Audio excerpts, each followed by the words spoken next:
Manu Payet, on vous connaît surtout en tant qu'animateur et en tant que comédien. Là, c'est votre premier film en tant que réalisateur. Qu'est-ce qui vous a donné envie de passer derrière la caméra? Les producteurs qui m'ont dit ça y est, ça fait longtemps que t'écris, je pense que tu peux le faire toi, ce film, ce serait bien que tu le réalises aussi. Et moi j'aurais dit, je réalise surtout que ce que vous êtes en train de dire est complètement fou. Parce que les films, je sais que les mater, je sais pas les faire. Alors ils ont ri, parce que je fais marrer un producteur, et ça c'est un peu cool. Et puis l'idée a quand même germé un peu plus dans ma tête. Je me suis dit ouais, peut-être qu'ils ont raison, peut-être que ce serait bien, peut-être que je passe à côté d'un truc qu'il faudrait que je vive. Et puis j'ai rencontré Rodolphe et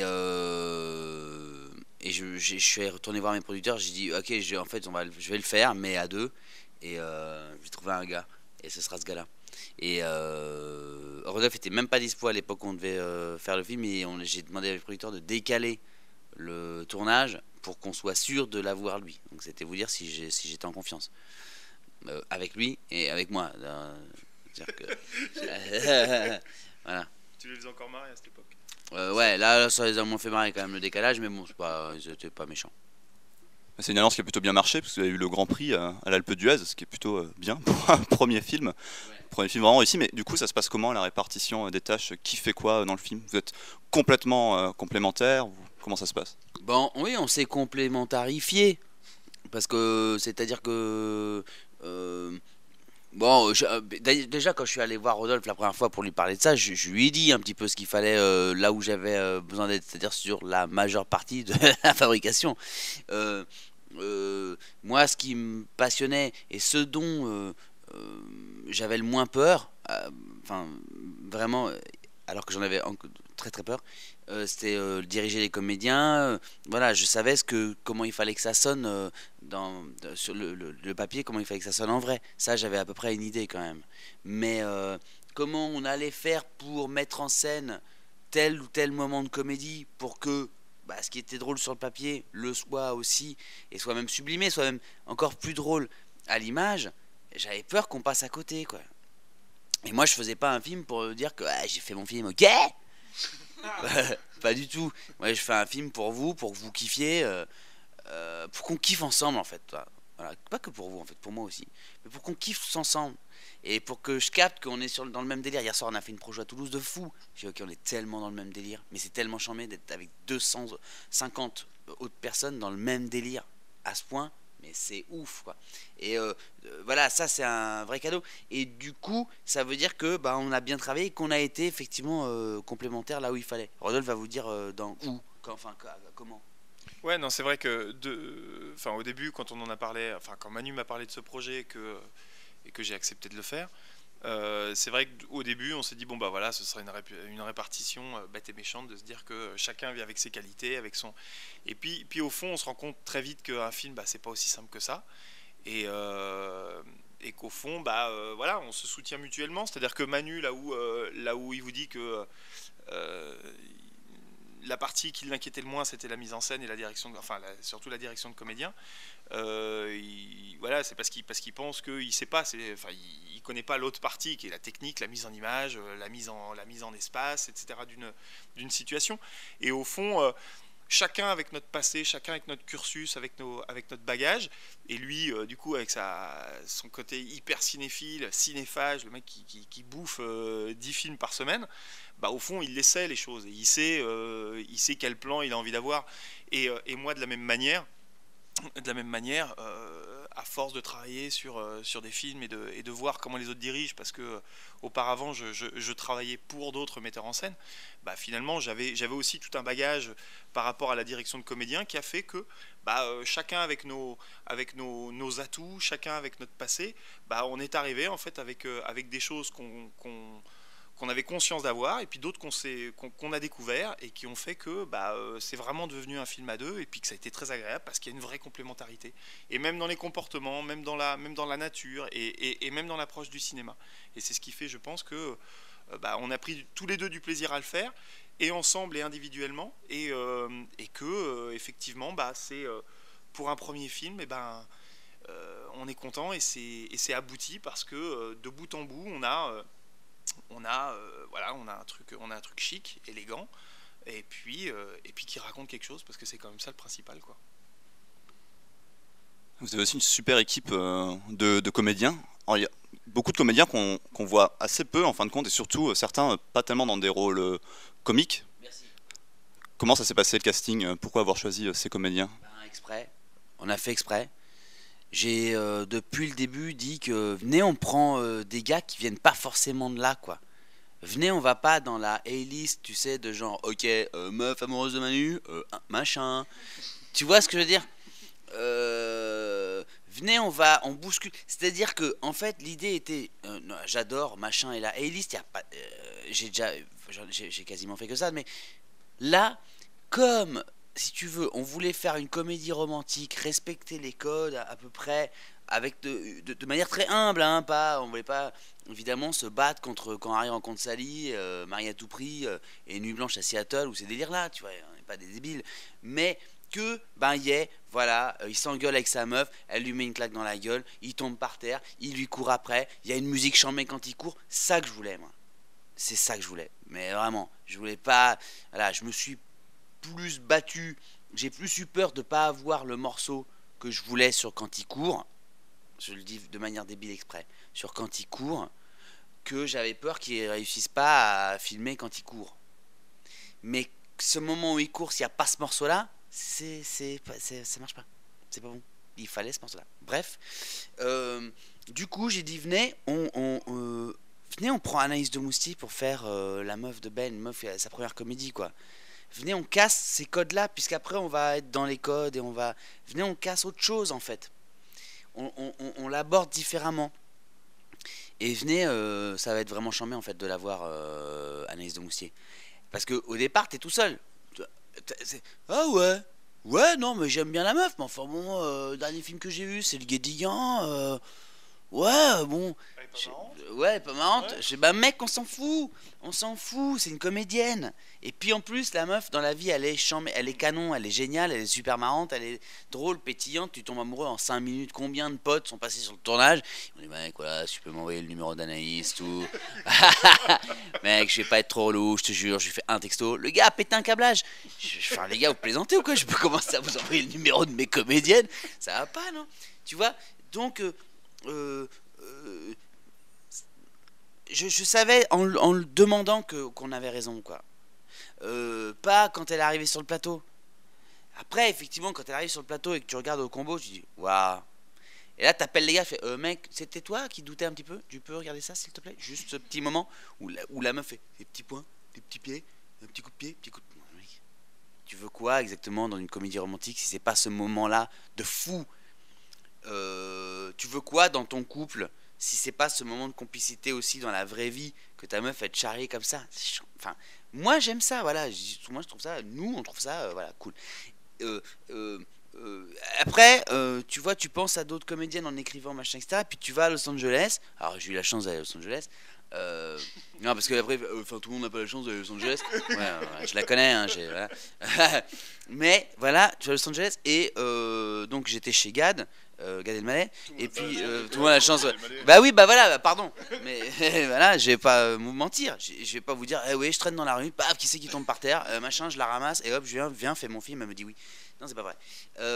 Et Gad me dit, et c'est pas, t'es pas toi qui es fan de la série Entourage là? Je fais ouais, carrément, pourquoi? Il dit bah c'est pas la meuf qui joue dedans, elle. Je fais ok, alors mec, tu me laisses tranquille, tu me parles plus, j'y vais direct.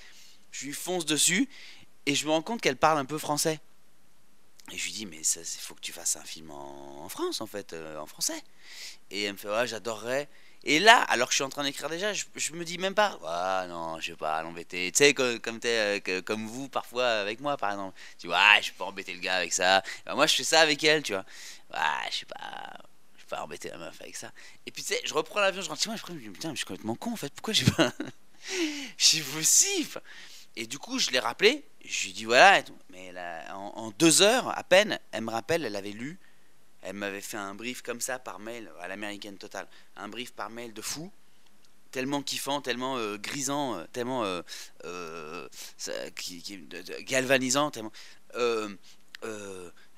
Et Et elle me dit, mais ouais, bien sûr. I'm in, I am so in, Manu. You have no idea. Et je fais, ok, mais mortel, quoi. Et là, je reviens et je dis, hey, gars, la meuf de Entourage. Ouais, attends, Manu. Je fais, non, c'est cool, c'est le personnage. Tu vois, c'est le personnage. Et ça a été comme ça pour tout. Mais sauf que j'ai des producteurs qui sont cool, qui nous ont écoutés et fait confiance jusqu'au bout. On a voulu faire du scope anamorphique, on a eu le scope anamorphique. On a voulu deux caméras, on a eu nos deux caméras. On a eu moins de jours de tournage, mais on a quand même eu ce qu'on voulait. Voilà. Et après, venez, on fait découvrir Jean-François Quéret. Parce que le gars est le gars, déjà d'une part, il est Sylvain, il est ce gars-là. C'est-à-dire que le gars est vraiment le mec, tu sais, comme t'entends parfois, attachant, là. Là, le gars est attachant. Le personnage, hein. C'est-à-dire qu'au début, tu dis, ok, gros relou. Et après, tu fais, mais mec, j'ai tellement envie de passer une soirée avec ce gars-là. Bah voilà. Voilà, c'est tout ce qu'on voulait faire. C'est que vous kiffiez le gars. Et venez, on fait dire n'importe quoi à Philippe Duquesne. Parce que le gars est chambé. Mais on ne lui fait pas assez dire des trucs chambés, en fait. Et là, le gars. Il est fou. Mais. Enfin, on adore quand il dit ça, quoi. Qu'il soit ce gars-là. Ce qui est drôle aussi, c'est d'avoir un type qui est d'une génération de comédiens qu'on adore, qui est un peu plus âgé que nous, et à qui on fait dire des conneries qui nous font marrer nous. Et ça, c'est extraordinaire aussi de pouvoir confronter les genres, les générations, et voir que finalement, ça rend aussi ton film un peu plus universel aussi, tu vois. Ça élargit voilà, la réceptivité des gens à ton histoire. Et c'était un privilège que de voir de temps en temps Philippe qui arrivait, et quand on rajoutait des conneries au texte et qu'il les découvrait avec nous, et ça le faisait pouffer de rire parce que ça le surprenait, qu'il l'intégrait, qu'il digérait, et que derrière il le sortait comme même pas on espérait qu'il puisse le dire. C'est-à-dire que c'était fou. L'exemple typique, c'est un buffet viking. Quand il dit je lui dis, mec, tu vas dire un buffet viking. Manu rit à chaque fois sur cette réplique. Parce que le gars est encore plus convaincu quand il le dit que le personnage, quasiment. Tellement il joue, tellement il est à 100% dans ce qu'il est en train de faire. Il n'y a pas, à chaque fois je dis ça, mais une cellule de lui qui est ailleurs à ce moment-là. Tout Philippe Duquesne est au service du personnage. Donc, le gars, il dit, mais du coup, tu l'as ton buffet ? Il est super content. Et en plus, tu sais quoi ? Magali est fan de la culture viking. Donc, avec sa sœur, moi ça me tue qu'elle ait une sœur en plus, cette meuf-là. J'imagine la Rose. Il dit donc avec sa sœur, pour le mariage, elles vont préparer un buffet viking. Il fait ça, viking. Et moi j'ai pas pensé ça comme ça, moi, en écrivant, tu vois. On n'a jamais demandé de dire comme ça. Et le viking, le gars, mais je te jure, demande-lui, j'ai explosé de rire sur le gars, sur lui. J'ai dit, mec, c'est parfait. T'es tellement content qu'il y a un buffet viking que je peux même pas dire que c'est pourri comme idée, tellement t'es content. C'est ça le truc. Le gars ne te laisse pas le choix. Et donc, toi, spectateur, tu questionnes pas une seule seconde. Un peu fou quand même ce qu'il dit. Non, tu peux pas te dire ça, il te laisse pas à la porte. Tellement sincère. Le gars, il monte à Paris, il a un flingue. Non, mais c'est fou. Et puis même lui, en mettant le flingue, il me disait, non, mais c'est un peu fou quand même. Je dis, ouais, Philippe, c'est fou, mais c'est cool. C'est fou, mais c'est cool. Montre-lui le flingue et dis pareil, t'as compris. Voilà. Donc merci d'avoir remarqué qu'effectivement, il y a un cast qui est canon, qui est totalement au service de ce qu'on est en train de faire. Tu vois ? Qui est totalement au service de ce qu'on est en train de raconter.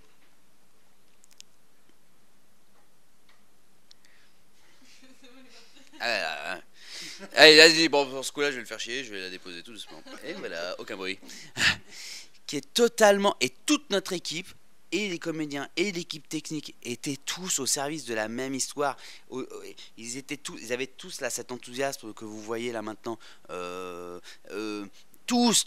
C'était un premier film pour quasiment tout le monde. Une première comédie pour Anaïs, un premier film en français pour Emmanuel, un premier vrai grand rôle pour Jean-François qui a eu pour une fois de sa vie, enfin pour la première fois de sa vie, plus de 3 jours sur un tournage. Notre premier film à nous en tant que réalisateur, Hérode et moi, le premier film du chef-op en tant que chef-op, le premier film, c'est qui l'autre, t'as dit tout à l'heure? Chef déco. Le premier Jérémy. film du chef déco. Enfin voilà, et donc du coup tous les gars sont arrivés chaud, mais chaud quoi. Chaud. Et je trouve que ça se sent dans le film. Et si ça t'a pas touché, c'est que t'as pas capté le truc. Après, t'aimes pas, c'est pas la question. Mais il y a un captage qui doit se faire. T'es en 4G, t'as la 4G ou t'as... Tu vois ce que je veux dire? Ou t'es en Edge. J'ai vu un gars en GPRS, vénère. Non mais, tu vois... Ouais, non mais tu vois, je veux pas dire que c'est chambé, que voilà, c'est pas que c'est canon et que ce qu'on a fait c'est canon et que t'es obligé de trouver ça. Pas du tout. Mais c'est tellement réconfortant de se dire ok, on n'est pas complètement fou. Il y a des gars qui kiffent. C'est tellement kiffant, mais tellement kiffant. Après la sortie, tout ça, c'est autre chose. Mais ce qui se passe, par exemple hier soir, pardon, mais c'était à Toulouse. Tu te dis mais mec, moi j'ai fait ça pour ça en fait, pour ce moment-là quoi. Tu vois, pour ce moment. Et je leur ai dit. À la fin, je leur ai dit. C'est pour ce moment-là. Voilà, on a tous eu une Vanessa dans notre vie. Même les filles, elles ont eu une Vanessa dans leur vie parce qu'elles la détestaient en général, parce que elle leur pourrissait aussi les gars, quoi. Tu vois. On est tous restés un peu kéblo dessus. On sait tous encore aujourd'hui son nom et son prénom. On le sait. Tu vois. C'était voilà, la mienne, elle est même pas allée sur Facebook tellement elle était même en plus d'être la resta du collège. Ah ouais, donc l'autre, elle est même pas sur Facebook quoi. C'est-à-dire que elle est encore plus au-dessus de Zuckerberg quoi. C'est-à-dire que non mais c'est fou. Et du coup, quand je me suis rendu compte qu'on en avait tous une dans notre vie, j'ai dit bon ok, viens, on fait le film là-dessus. Et je trouve que eh ben le film ressemble à ce que je suis en train de vous raconter. Il n'y a pas un truc bizarre de dichotomie chelou entre pourtant il nous propose ce film inattendu, mais pas du tout. Voilà, pas du tout. Et donc voilà, donc on est super content. Mais vraiment. Même de vous voir là vos têtes là, je suis content. C'est vrai hein. Même sa tête à lui là. C'est vrai, bah oui on voit la moitié. Ouais, mais je vois que, pardon de dire ça, je vois que vous avez un peu kiffé. Et ça me remplit de bonheur. J'ai demandé de lui, j'ai arrêté de dormir. À partir du moment où on est rentré en prépa, je n'ai plus fait une nuit entière. Plus fait. Alors que je vous jure que moi pour dormir, c'était mon vrai métier hein, avant. Hein. Donc ouais. Donc j'avais aucune galère et tout machin. Ah non mais... voilà, et en fait, quand je me suis rendu compte, je me suis dit, putain, les gars, on va faire un film là. Tout ce que ça a compté pour moi, les films depuis Ken Buy Me Love, les comédies romantiques de quand j'avais 15 piges, que mon père il me disait, quoi, t'as encore pris ça? Mais t'es complètement fou, mon pauvre. Je le louais tout le temps. On va faire ça là. Putain, la responsabilité qu'on a. Waouh. Et ben, le morceau là, quand il court, je peux vous dire que je les ai pas lâchés. Pour l'avoir, je les ai pas lâchés. On était prêt à appeler le groupe, rappelle-toi. À appeler le groupe, parce que c'était trop cher. Il est allé voir en concert, il me dit, mec, ok, je suis là, je suis backstage, les gars viennent de partir, machin. Moi je suis, ok mec, attaque. Et ben, tout ça pour être là, pour vous dire ça aujourd'hui, c'est vrai. Hein. Donc je suis hyper content. Et aussi, je crois. Et nous aussi, on est très contents d'avoir vu ce film. C'est vrai que c'est une comédie, a priori une comédie sentimentale sur le papier très classique, mais elle est super moderne et il y a plein d'effets de mise en scène qui sont vraiment géniaux. Et on rit beaucoup, merci d'avoir répondu à nos questions. Et on est impatient de voir le prochain film aussi, que vous allez peut-être réaliser ensemble, parce qu'il y a un peu un effet de bande qui se fait avec ces groupes de comédiens. Enfin, en tout cas, c'est ce qu'on ressent. Ouais. Quoi surprise? Quoi surprise? C'est ton enterrement de jeune fille, on y va, Cécile va faire son sac. Elle va partir là? C'est toi mon homme. Ah oui, c'est moi. J'ai oublié les capotes. Mais quoi? Tu vas pas croire ce que je vais te dire. Qui est entré dans mon bureau pas plus tard que hier? Vanessa Bestel himself. Vanessa Bestel avec ses miches à $1 million, la plus belle gonzesse qu'on ait connue toi et moi. Oh la pute. Oh, il y a du monde ou quoi là? Le truc qui existe pas, la meuf elle est aussi belle qu'elle est brillante. Elle m'a jamais calculé au collège, maintenant elle m'appelle toutes les 10 minutes. Mais c'est peut-être un signe quoi. Oh. Arrête, y a pas de signe. T'es avec Juliette, c'est elle ta meuf, vous êtes complémentaires à fond. Refais de la mousse là, je vois tes couilles là. Mesdames et messieurs, arrivée de la plus belle fille de la soirée, on compte, c'est la seule Vanessa. C'est elle, Vanessa? Faut absolument que tu la baises. Bah Juliette. Mais rien à foutre de Juliette.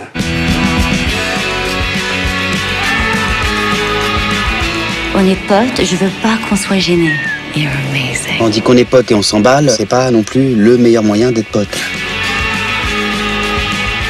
Je sens, t'es perturbé. Je vais lui dire. C'est une idée à la con. Hein. D'abord tu la kennes et après t'as la prise de conscience. Ça c'est ton couloir, ça c'est mon couloir, ok? Si jamais tu repisses encore dans l'eau, je te jure, je te coule. Je le sens, c'est tout réchauffé là.